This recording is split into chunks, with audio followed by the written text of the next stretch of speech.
Yeah, all right. Let's go ahead. Let's get started. So everybody, officially, welcome on into the Utah Blockcast. I'm Steve Bartle, Utah Insider for KSL Sports. That's Josh Bennett, co-host, Utah Blockcast. Big one this weekend. Excited for this one. Kansas State coming into Rice-Eccles Stadium for the first time against number 12 Utah. Looking forward to this matchup. This is one that I think everybody was, curious to see how these two teams would fare this season. Obviously, things have gone pretty well for Utah and not so much for Kansas State. So, just kind of given where we're at in the year, with it being Week 13, and can you believe that we were talking about this before we started? Just last week, we were talking about Utah versus UCLA, pummeling UCLA, and now here we are, Week 13, just a week later. Just crazy how fast this season has flown by. Just snap of a finger, gone. Gone, man. Yeah, no, and this one is this is a game preseason. A lot of us had circled as one of those games that would have a ton of implications to the Big 12 race, and I guess it still does have implications in the terms at least for one team. For one team, right? But Kansas State coming in. Potentially a little checked out, certainly looked a little checked out last week against Oklahoma State. Should be a business as usual game for Utah tomorrow in terms of the game itself. But in terms of the bigger picture, there's lots to enjoy, be excited about with Senior Day, last home game of the season. Kyle Whittingham, maybe last home game. Yeah, I think that's interesting, and I think that's a good reminder. Tomorrow is Senior Day, so I hope everybody remembers that kickoff is at 1:30 p.m. Mountain Time at Rice-Eccles Stadium. So make sure that you get there early in your seats. Even before that, again, 1:30 p.m. kickoff time tomorrow afternoon. So make sure you're there early to give a warm welcome to the seniors that are going to be walking into the stadium for the final time in their careers. This is a big moment for these guys, a lot of whom have spent more than 4 years with Utah. And, there's still a couple that I think Aliki was here for the COVID year, so he's been here a very long time. And there's a couple other guys as well in that same boat. So a lot of guys we'll be saying goodbye to that were part of that 2019 team, 2020 team, and how special that was, kind of given the circumstances. And obviously we know, what happened in 2020. And so this will be, a significant moment for a lot of people tomorrow with Senior Day. And then you mentioned it, Kyle Whittingham. We know where he's at in his career. He's in the twilight of it. The sunset is getting close. And so, this very well could be the last time that we see Kyle Whittingham lead the team onto the field as the head coach of the University of Utah. He wouldn't tell us, and he never would. That's Kyle Whittingham for you. Nope. But when we talk about that, what do you think of when you think of Kyle Whittingham potentially coaching his last game at Rice-Eccles Stadium? It's just weird because it feels like, last year is very much one of those got to be there for, his last game kind of thing. And it's the same thing over. And it's got to be there for his last game. Is this going to be his last game? You think about how long he's been the head coach of this program. There's people that come through and hang out in the spaces that weren't even alive for any other head coach. You know what I mean? So it is very weird, and it's tough not knowing if this is it and just kind of that wondering.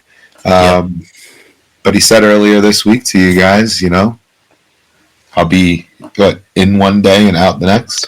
Be here one day, gone the next. That's how he put it.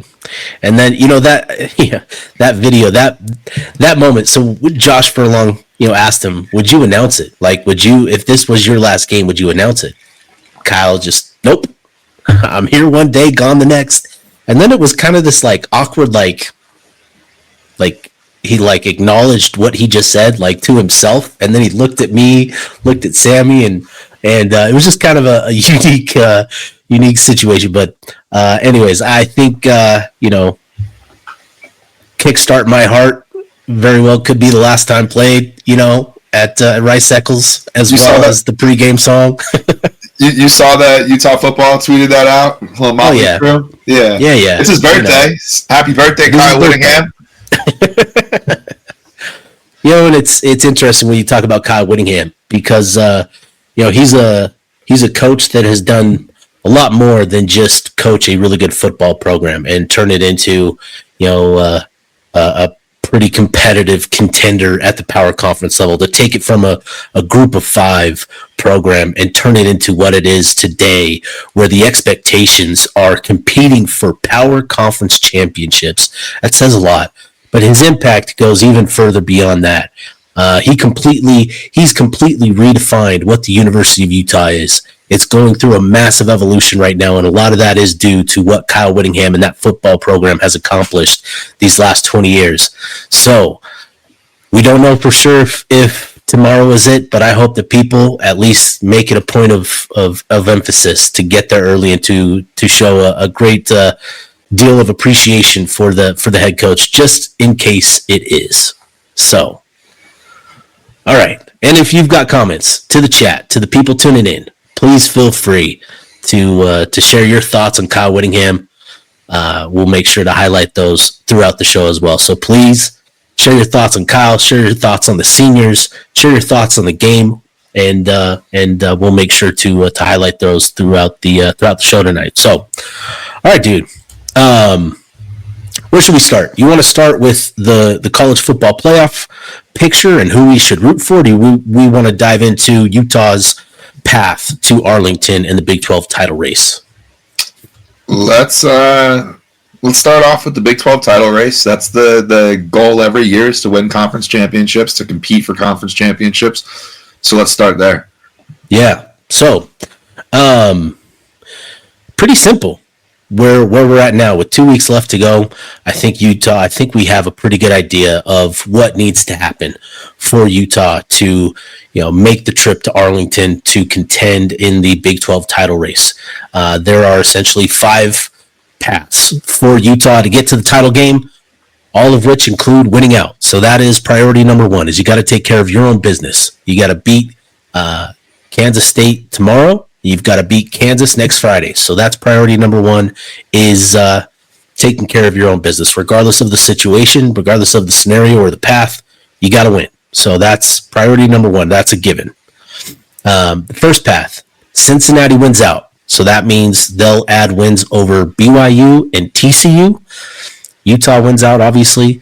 And then Arizona State wins out. They beat Colorado and Arizona. That creates a 14 tie at 7-2 amongst Utah, BYU, Cincinnati, and Arizona State, and Utah wins the tiebreaker via conference strength of schedule. So that's path number 1, and I think that's the simplest, right? If you're looking for just a basic rooting guide, the next 2 weeks, Utah, Cincy, Arizona State. Big fans of those programs the next 2 weeks. Big fans. Definitely biggest of fans of Cincinnati, because that's pretty much every tiebreaker involves Cincinnati winning the next 2. Yep, for sure. All right, path number 2. Cincinnati wins out, like we mentioned. Utah, obviously. Arizona State wins out, and then Houston wins out. If that happens, that creates a 5-team tie at 7-2 with Utah, BYU, Cincy, Houston, and Arizona State, and Utah still comes out on top. Path number 3. Utah, Cincy, and Houston win out. Arizona State wins one of their last 2. That creates a 14 tie at 7-2 amongst Utah, BYU, Cincy, and Houston. And again, Utah wins via strength of schedule. Number 4, Utah, Cincy win out. Houston beats TCU. Arizona State wins one of their last 2. That creates a 3-team tie with Utah, BYU, and Cincinnati. And Utah wins that tiebreaker. Then the last path is Utah winning out, Cincy winning out, Houston loses out, and Arizona State wins one of their last 2, which creates a 3-team tie with Utah, BYU, Cincy, and again, Utah wins for the very same reason. So there's your 5 pathways. Hopefully, again, you're keeping tabs on who you need to root for, but essentially, Utah, Cincy, Arizona State. That's it. Yes. Big Cincy fans.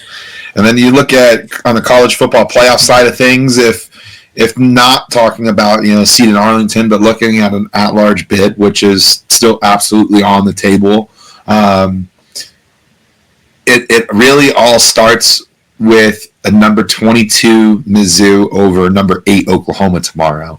That game is at Oklahoma, but could absolutely happen. That's one to root for. If Oklahoma goes down, that opens up one of those spots where potentially BYU doesn't look great against Cincinnati, but maybe plays in Arlington and maybe gets smoked by Texas Tech for a second time, and the committee puts Utah in front of BYU. That's the one of the two spots that Utah needs to jump, and that other of the two spots would be that Oklahoma losing to Mizzou, kicking them out. Some other ones, not likely, but Virginia Tech over Miami. That game is played at Virginia Tech. Miami number 13 is behind Utah, but could very well jump in front. Virginia Tech not likely to win, but with Franklin coming to town, might bring some juice, might have some energy, might get a little weird.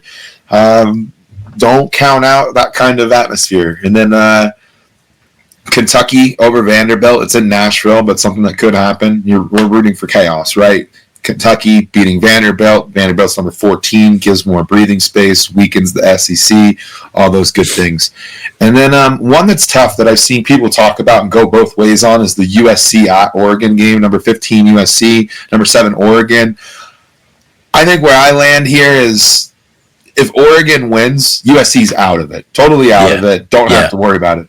If USC wins, especially if it's close, competitive, whatever, if USC wins, Oregon's going to drop, but they're probably not going to drop below Utah. Right. USC, on the other hand, would probably jump right in front of Utah, so that would be kind of a nightmare situation. So, and a couple of bounce back opportunity the next week for Oregon, if I remember right. They have Washington the final week. Yes, they do. Yeah, they do that. So that would be terrible. Yeah, some of the ones to keep an eye to. Obviously, there's other ones, but just kind of wanted to call out those like reasonable, like maybe there's something there. Teams like Alabama are playing like, underwater basket weaving tech. Overlooking the opponent is what we're looking for this weekend. More or less, definitely looking for that. Yeah, I think Texas has Arkansas. That'll be an interesting one. Obviously, Texas, they've already fallen out, so it's not too much. But again, if they lose to Arkansas with Texas A&M that next week, that's still a win that could potentially boost them back up the rankings. So if they drop this one against Arkansas, I think that completely eliminates them from the conversation. So there's that to consider as well. But yeah, I think pretty straightforward this week. Yep. Root for chaos. Yeah, just chaos. All right. Let's get into the matchup here with Kansas State and Utah. Just to sort of set the stage here. Obviously, Utah coming in 8-2, number 12 in the country. Kansas State 5-5. They're 4-3 in conference play. They played Arizona as a non-con game, which some places are counting as a conference loss. It's interesting with this matchup. When you look at the numbers and you look at, I was blown away at some of the numbers from Kansas State in terms of the metrics.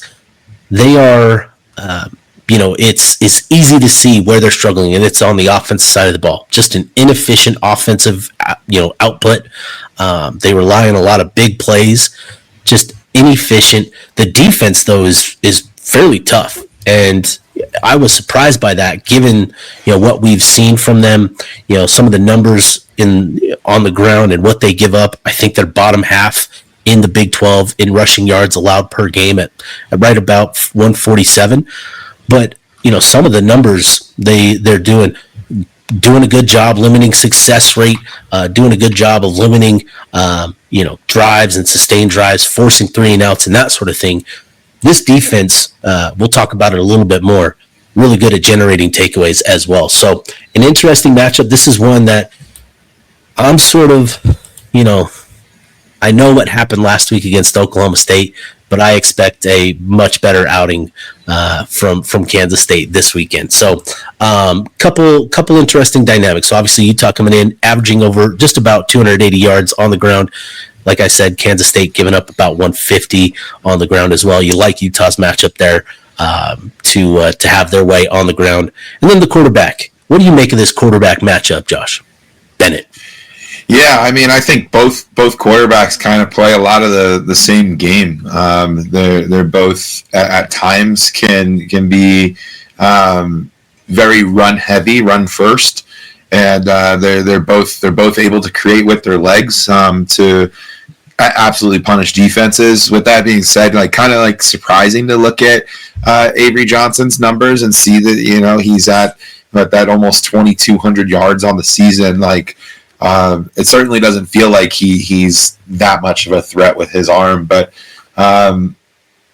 it's a fun quarterback matchup if you like electric quarterbacks that can make guys miss, and we'll see how much what the combined number of passes on this game is. Yeah, that's going to be really interesting. So Kansas State averaging 28 points per game, giving up about 25 per game. And you look at what Utah's doing, 41 points a game, giving up 15, just doing a tremendous job of creating that scoring margin. And, I talked about this earlier this week, but, Kyle Whittingham he was asked about their fourth quarter scoring and how they feel about running up the score. And Kyle Whittingham said that that's not something that they do. They don't believe in running up the score. And, that certainly irked a lot of fans of a certain program, which whatever Kyle says typically does. And I went and looked at some of the numbers of their 41 points per game. 31 of those points are scored in the first half. So it's you're averaging 10 in the second half, and a lot of those scores late in the game. You're doing it with your second unit offensive line, and if you're giving up scores to second units and third units and third stringers, man, that's a you problem. That's not on Utah. That's a you problem. So super interesting with all of that conversation. But again, just Utah taking care of business, doing a tremendous job, staying efficient, and creating a lot of explosives on the ground. I think that's been a really key element that's boosted this rushing attack, with Wayshawn Parker settling into his role as RB1 and sort of the throttle, being able to just be let loose a little bit. He had 15 carries last week. Good production for him. Daniel Bray doing what he does with his explosiveness. The run game has really hit its stride, and I think that's going to be really key for Utah tomorrow. So, all right, dude, you ready to dive into to our winning recipe for Utah in this matchup? Yeah, real quick before we do that, I just want to throw out a point of clarification here from the chat. I'm a little behind, so forgive me if you corrected this, but isn't kickoff at 2? No, kickoff is at 1:30. It's at 1:30. Right, it's at 1:30. It's senior day, maybe Kyle Whittingham day. Kickoff's at 1:30 p.m. 1:30. Do not be late. Yeah, 1:30. Do not be late. Thank you for asking, though, for clarification. I appreciate it. Shout out to Goat Girl 5968.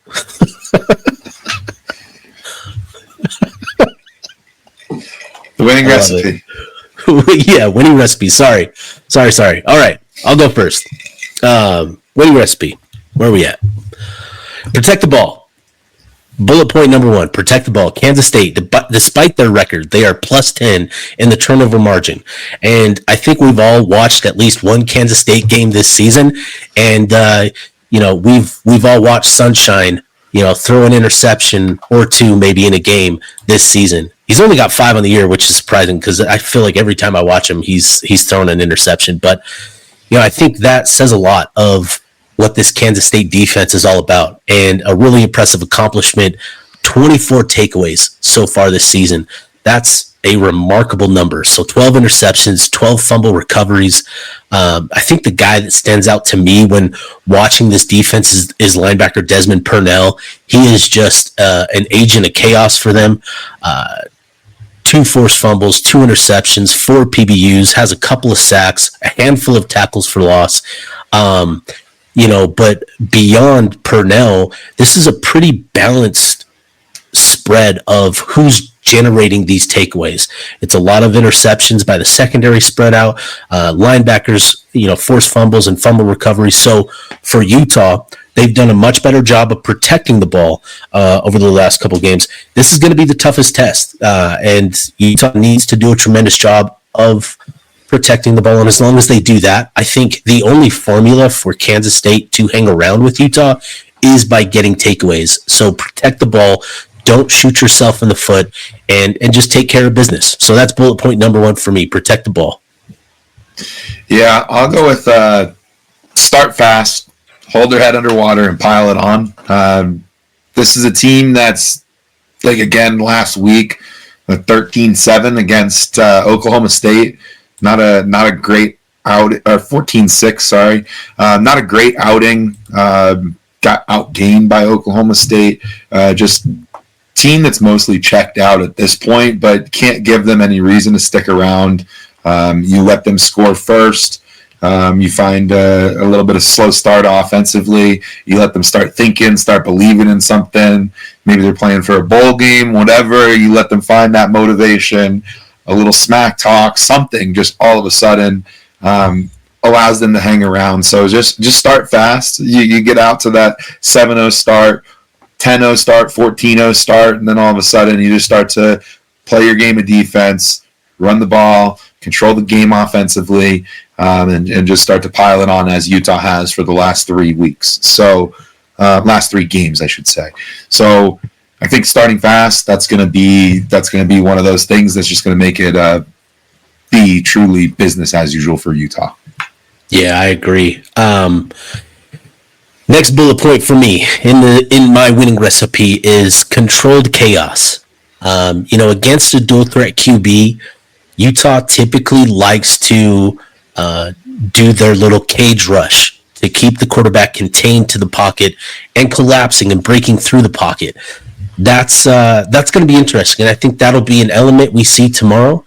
But with Johnson, he really struggles under pressure. It is a significant drop-off in terms of his execution and what he's doing. I think he has 11 turnover-worthy plays under pressure where, not pressured or blitzed, not blitzed. Each of those are about 3. He's got 3 turnover-worthy plays. So when he is under duress, that is when he makes the most mistakes. So I think for Scally, I'm really interested to see what sort of game plan he puts together. I don't necessarily anticipate, a super aggressive game plan like we saw against Colorado and Caden Salter and just blitzing the hell out of Sunshine. But I do think, this is a game where it's going to be important for Scally to, create different looks, send different looks, and it's going to be on the front 4 primarily. And I think John Henry Daly has a pretty favorable matchup against their left tackle.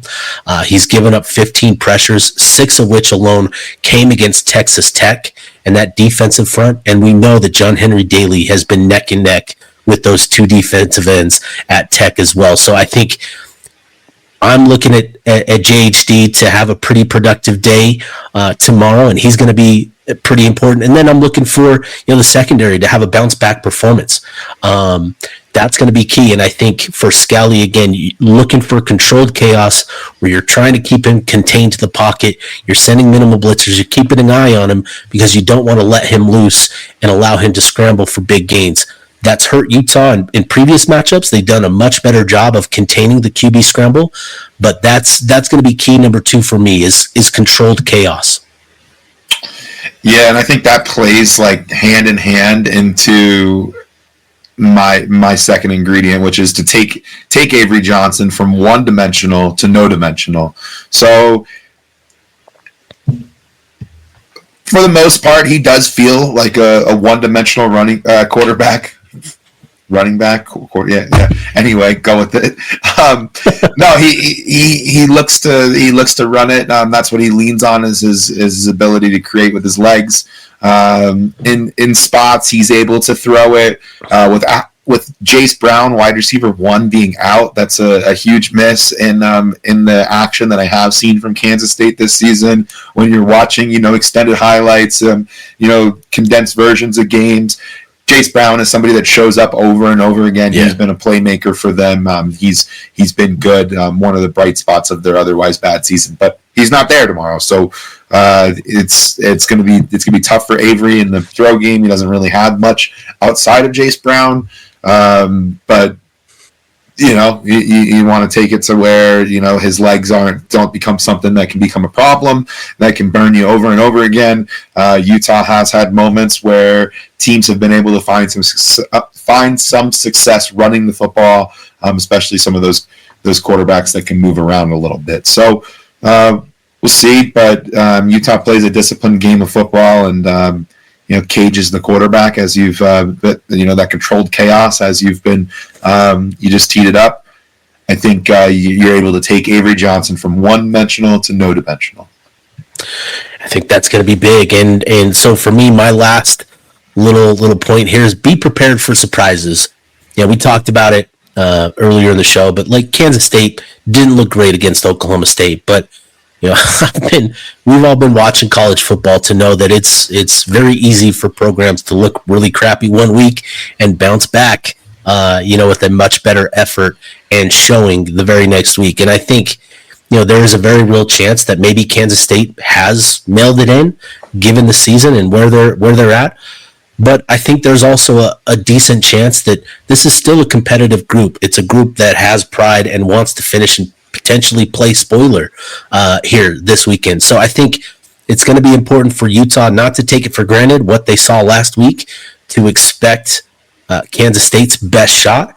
I think given what we know of Oklahoma State this season and what they're going through, it's very easy to overlook Oklahoma State and not give them your full attention during the week of practice. In fact, I would fully anticipate that Kansas State probably spent a decent amount of time preparing for Utah a little bit during Oklahoma State week. I would not be surprised to learn that if that was the case. So anyways, beyond that, I think just being prepared for Kansas State's a much improved Kansas State from what we saw last week. And, you mentioned Jace Brown, and a player that I'm really curious about. I don't want to say worried about because he hasn't done anything really this season, but Lincoln Cure, the former 5-star tight end, he's a player that suffered an injury in fall camp, and so his acclimation process has been a little delayed. But he's started to see more opportunities the last couple of games.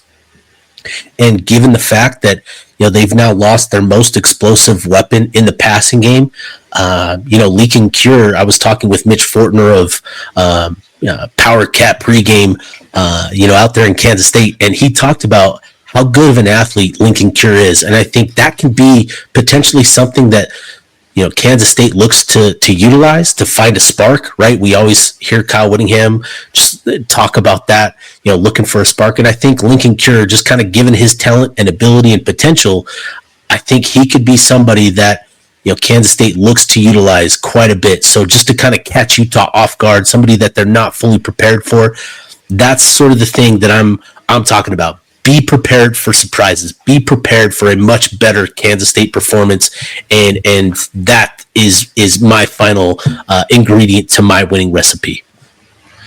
I like that. When a team's playing with nothing to lose, surprises are one of those things that you can expect. Mm-hmm. Right? Expect surprises. Anyway, my third and final ingredient is just that the fans bringing that energy. It's a day game. These are some of those games where Utah has struggled in the past. Those weird early afternoon games against teams that can bring it, maybe aren't the greatest, but like you think about, like there's a Washington State game out there. There's other games. We don't need to open up bad wounds, but just got to bring the energy. Utah needs to start off. Have the fans in the seats. 1:30's kickoff, and just bring the juice, so that way this place is rocking all day tomorrow.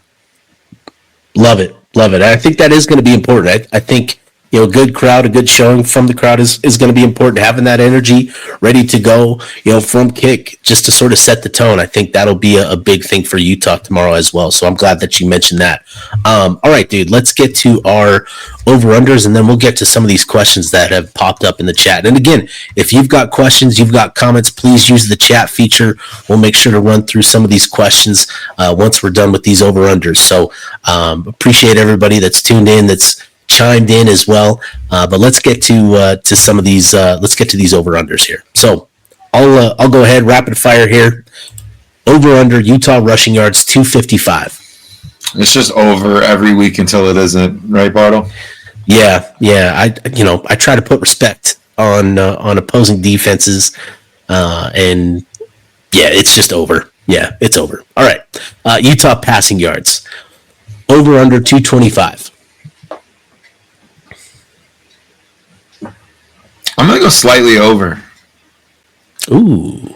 I'm gonna go slightly over. I don't know. Okay. I was gonna go under, but you got me thinking. I just don't know. Yeah, man.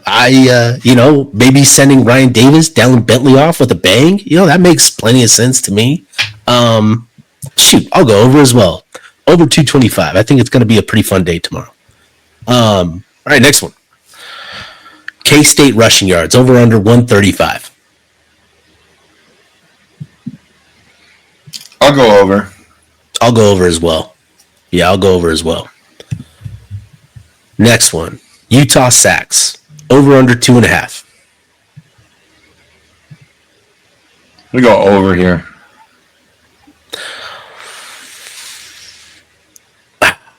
Want to? I think they get 2. I'm gonna go under. Dang it, I'm a coward. Gosh dang it, I'm a coward. I'm gonna hate it. I hope. Scared money don't make money, Bartle. Ah, dude, I hate you for saying that. Utah takeaways over under 1.5. Pressure Lake City, man. Utah takeaways over under 1.5. I'm gonna go under. Under. Wow. I'm going to go over. I'm going to go over. Coward. Next one. 5 sacks, TV. 5. Time of possession for Utah. Over under 32 minutes. I'm going to go over. Because why not? I'm going to go over as well. Yeah, I'm going to go over as well. They're currently averaging like just a shade under 32 right now. I think they control the ball tomorrow. All right. First Utah TD.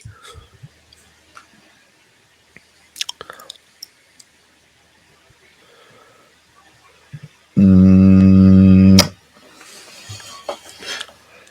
want to go outside the box here a little bit. Not super outside the box, but I'm going to go with J.J. Buchanan. Oh, okay. Going with the young guy. See, I'm basic. I'm thinking senior day. I'm thinking they're going to try to force it into the seniors. I'm thinking Ryan Davis. That's what I'm thinking. I'm thinking Ryan Davis gets a little tutty tomorrow. Start us off. And then a couple more here. Utah's leading tackler. Who's that going to be? Let's go John O'Hall. John O'Hall, leading tackler. I agree. Jono's been playing some ball. I've got some numbers. I got something I want to share with people. We got a question about the linebackers. I want to share that because Jono's been balling. I do got a bonus over under. Ooh, what you got? Over or under hour and a half before all the J dogs, chili dogs are gone. Dude, I hope people show up to the tailgate. You tailgate and enjoy some chili dogs. Throw it up for Chili Dog U. Proud member of Chili Dog U. It's a proud membership, and looking forward to tomorrow with the J Dogs, man. I hope people show up, and I'm gonna go under. I'm gonna go over under whatever time you put out there. I think those J Dogs are gonna be hammered. They're gonna go fast, so get there early. If you get there early enough, you might see Bartle and I. Chili J Dogs. Oh man. Whew. That sounds good. Oh, man. Love it. All right, dude. Score prediction for tomorrow. What you got? Not talking chili dogs. Talking actual score. Chili dogs. I'm going to go 41 for Utah. Okay. Thankfully. 17. I think that's what I did last week too, but I'm sticking with it. 41-17. I'm going to go 45-20. I think it's going to be a big game. Yeah, I think 45-20. Lots of fireworks. All right, dude. Let's we got some questions that we gotta get to. And also some more chili dog U posts. We gotta make sure we get everybody. Come get you some. What questions we got in here? All right, I'm going to throw this one to you. What's worse, being a BYU fan or being told you look like a BYU fan? I'd rather be told that I look like a BYU fan because then that means that that doesn't mean that I am a BYU fan. Everybody just thinks you're a BYU fan. But if I was a BYU fan, everybody thought that I was a Utah fan. I'm just kidding. Fan how you want to fan, root who you want to root for. All right, this one is the QB comparison between Avery and Dampier or Avery and Bird. Ooh, it's an interesting question there. Not sure exactly what sort of comparison he's looking for. I think there's a lot of comparisons between Bird and Johnson. I think there's a lot of comparisons to the situation Kansas State was in a couple years ago with Avery Johnson and Will Howard. Yeah, I think it's very eerily similar. Yeah, they were all about Avery Johnson and didn't care about Will Howard and was excited to see him go. And then he went and won a national championship. And sure, that's because of the resources maybe around Will Howard at Ohio State. But I don't know, things haven't been that great. What's Ohio State going to provide him that Kansas State couldn't? What's that? Chili spaghetti. They have Skyline Chili in Columbus. Oh, we got to get some of these scores up here. Make sure to give your scores here. We'll get them posted here. John Groman, 45-17. Trent Holmberg. Is that the Holmberg I know? 34-20 Utes? If it is, shout out to homie.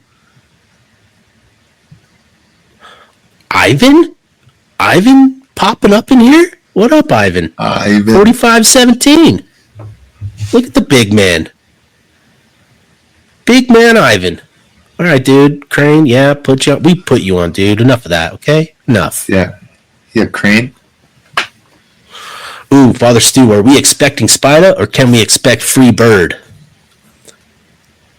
It's going to be Dampier starting. You'll see both. Like, we're to that point. You'll see both. But Dampier's good. Much better shape this week than he was last week. I'll say that much. Second half, up by 30, in comes Bird. Got some more scores coming in. 42-20. Yeah, see, right in there, right? 41, 42, 45. We got a 50 burger. 55, 52. Oh, they're starting to come in. Love it. We got the 50 burger. TJ. Yep. Oh, D-tier, you had a question I wanted to hit on real quick. Where'd that go? Oh, here we go. So this D-tier asked this while I was talking about the controlled chaos, and he asked, are the linebackers up to containing the quarterback? I was looking at some numbers in PFF, looking conference-wide in the Big 12, and PFF has this little metric, pass rush productivity, which is basically it just measures how much pressure you're generating per pass rush snap. And let me pull it up here. It was actually really impressive. So among all defensive tackles, defensive ends, and linebackers in the Big 12, that have played at least 70 snaps, pass rush snaps, have at least that many snaps. Jonathan Hall, number 2 in the Big 12 in pass rush productivity, behind only David Bailey. John Henry Daly tied with Romello Height for number 4 in the conference in pass rush productivity. Lander Barton. Lander, put some respect on his name, Barton, number 9 in the Big 12 in pass rush productivity. Logan Fano, number 13. This is defensive ends, defensive tackles, linebackers, all Big 12 teams. And then Lance Holtzclaw, number 21. Basically what I'm saying is Utah lets their dogs eat. They let these guys get after it. So when it comes to the linebackers, I think Jonathan Hall, I think Lander Barton, I think Trey Reynolds, he doesn't have the snaps, but we saw what he did against Colorado, right? These are guys that when you set them loose, they're going to go get the ball. They're going to go get the quarterback. They're going to make plays in the backfield. These are guys that get after it. They create a lot of pass rush productivity, whether it be pressures, QB hits, sacks. They're getting after it. And so I think this is a great matchup for them again. I think they're going to be pretty important in containing Avery Johnson, and I think they're up for it. Yeah, no, absolutely. I think the team's shown the ability to mostly contain these mobile quarterbacks. It's not the first time Utah's been tested in that regard. I think the biggest thing is to just make sure you're getting in front of Avery, wrapping him up, tackle him, bring him down to the ground. Don't let him get confident. Don't make silly misses. Should be all right. Oh, Brandon, you missed this one. Does Utah run up the score in the fourth? No. I ran the numbers. I ran the numbers this week. Of their 41 points, they're averaging 31 of those points are scored in the first half. So, if we're worried about running up the score in the first half, maybe Skip Bayless can go on a little Twitter rant again about that. But, in the second half, they averaged, I think, 7 points in the third quarter. And then in the fourth, you've got your second and third string offensive line out there. If you can't stop Utah scoring touchdowns on you with their second and third unit linemen and running backs and tight ends taking snaps in the Wildcat, that's a you problem. That's a you problem. This is college football. When the second team gets in there, when the third team gets in there, they're looking to make a name for themselves. They're looking to make a moment, right? To expect them to just go out there and no, that's not stop them. Yeah. But and John Groman with a great point. Speaking about wrapping up, need to tackle. And that is a key, right? Secondary gave up a couple missed tackles, allowed some yak for sure. So that's going to be key is fundamentally sound tackling and doing all that. Man, loving this. The Chili Dogs. I'm loving all the Chili Dog comments. Shout out to Chili Dog U. Shout out to the boys. Tailgate U. Tailgate. Make sure you're there tomorrow. Starts at 11. Show some love to the fellas. They're doing a great job with their podcast as well. So it's been fun. All right, dude. I think we've had our fun tonight. Any final thoughts before we put a bow on this one? No, just weird that we're kind of getting down to it. End of the season here. That truly does fly. So if you're going to the game tomorrow, enjoy one more Saturday at Rice Eccles. If you're not, make sure you're doing all those hate watches properly on the way to Utah finding an at-large college football playoff spot, or in the post game watching the Cincinnati game. I don't know who they play this week, but I really hope they win. They look really cool on social media this week. But no, it's fun. We're having fun, and it's a lot more fun winning than losing. It's a lot more fun to talk about wins than losses. So let's have fun. Another Saturday of fun tomorrow. Yeah, let's definitely have fun. Looking forward to getting out to the tailgate nice and early. Looking forward to the Chili J Dogs, and looking forward to tomorrow. Again, you already mentioned it. Senior Day kickoff 1:30 p.m. Make sure you're there bright and early to welcome those seniors for the last time into Rice Eccles Stadium. And again, we've talked about it. We talked about it to open the show, but potentially Kyle Whittingham's last game at Rice Eccles Stadium. So don't take that for granted. Get there early, show the love, show the support, and let's have some fun tomorrow. I think tomorrow will be a fun day. Obviously, a very competitive matchup. That's not to discredit or dismiss the Kansas State Wildcats. Utah's going to have to bring it, and I think they've got the sort of mindset that they're approaching this with a business-like mentality, and they know they need to take care of business. So go ahead, we'll wrap this one up. For myself, for Bennett, this is the Utah Blockcast signing off.